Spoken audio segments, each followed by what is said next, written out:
ముఖ్యంగానండి మనకున్నటువంటి ద్వాదశ రాసులలో నేను చెప్తున్నటువంటి రాసులు మొట్టమొదటి వరుసలో ఉంటాయండి. అదృష్టానికి, విజయానికి, ఐశ్వర్యాన్ని సంపాదించడానికి, అభివృద్ధి పదంలో నడవడానికి, సకల సమస్యలు తీర్చుకోవడానికి, ఏదైనా సమస్యలు ఉన్నప్పుడు ఈజీగా తీరిపోతాయి. వాళ్ళేంటంటే కొందరి అస్తవాసి అలాగే ఉంటుందండి. కొన్ని రాసుల అస్తవాసి బాగుంటుంది. దానిలో మొట్టమొదటి రాశి ఏదైనా ఉంది అంటే అది తులారాశి. రెండోది వృషభ రాశి, సింహము, కుంభరాశి, మేషరాశి.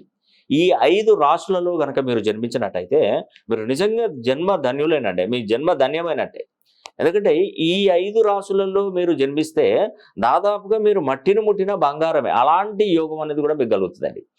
నా అడ్వైజ్ నేను మీకు ఇచ్చేది ఒకటి ఏంటంటే, మీ పేరు ఎన్ని డిగ్రీస్లో ఉంది, ఎంత ఫ్రీక్వెన్సీలో ఉంది అనేది ఒక్కసారి మరి పరిశీలన చేసుకోవాల్సిందే. ఎందుకంటే మనం ఎంత కష్టపడి పనిచేసినా ఒక పైసా నిలబడకుండా రుణ బాధలు, అప్పులు ఎప్పుడు ఇదే సమస్యలో ఉంటే ఎలానండి?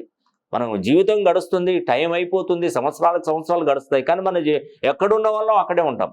కాబట్టి ఒక్కసారైనా మీ గురించి మీరు తెలుసుకోండి. మీ పేరులో ఉన్నటువంటి సంఖ్యాబలం గురించి చూడండి. నేను చూసేటువంటి పద్ధతులన్నీ నేమాలజీ, గ్రాఫాలజీ, సిగ్నేచరాలజీ, పురాణాలజీ, Indian western numerology, Indian western astrology, ప్రశ్నాశాస్త్రం, హస్తరేఖలు, గవ్వలు, తల